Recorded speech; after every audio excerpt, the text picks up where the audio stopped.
कहते हैं कि सच बोलो तो प्राण गंवाने पड़ते हैं। मैं भी सच्चाई गागा कर शीश कटाने आया हूं, घायल भारत माता की तस्वीर दिखाने लाया हूं।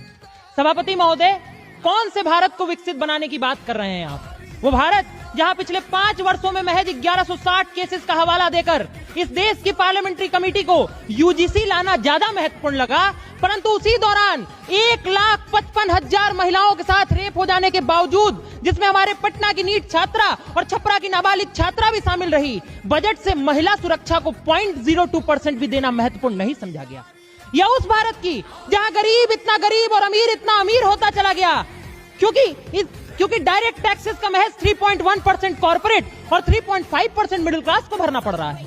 या उस भारत की जिससे एजुकेशन पॉलिसी 2020 में बजट का 6% मांगा, 6 साल बाद भी हम 2.6% नहीं दे पाए। या उस भारत की जिससे WHO ने कहा बजट का 1% मेंटल हेल्थ ट्रीटमेंट को दे दीजिए, नहीं तो $1 ट्रिलियन के नुकसान की आशंका है।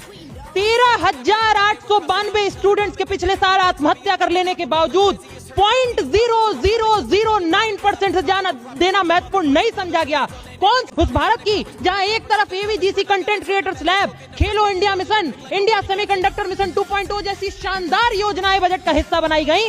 या उस भारत की जिसे खंडों में बांटा गया, अल्पसंख्यकों को 3400 करोड़, दलितों को 6300 करोड़, पिछड़ों को 2500 करोड़ और आदिवासियों को 15,000 करोड़। या उस भारत की जहां पिछले साल के बजट से जल जीवन मिशन को मिले 67,000 करोड़, खर्च हुए महज 17,000 करोड़। अनुसूचित जाति अभ्युदय योजना को मिले 2140 करोड़, खर्च हुए महज 740 करोड़। और 20% सांसदों ने तो अपना भारत इतना विकसित कर लिया कि अपनी सांसद निधि का 1 रुपया भी खर्च नहीं कर पाए। इतना भी विकसित भारत नहीं बनाना था महोदय।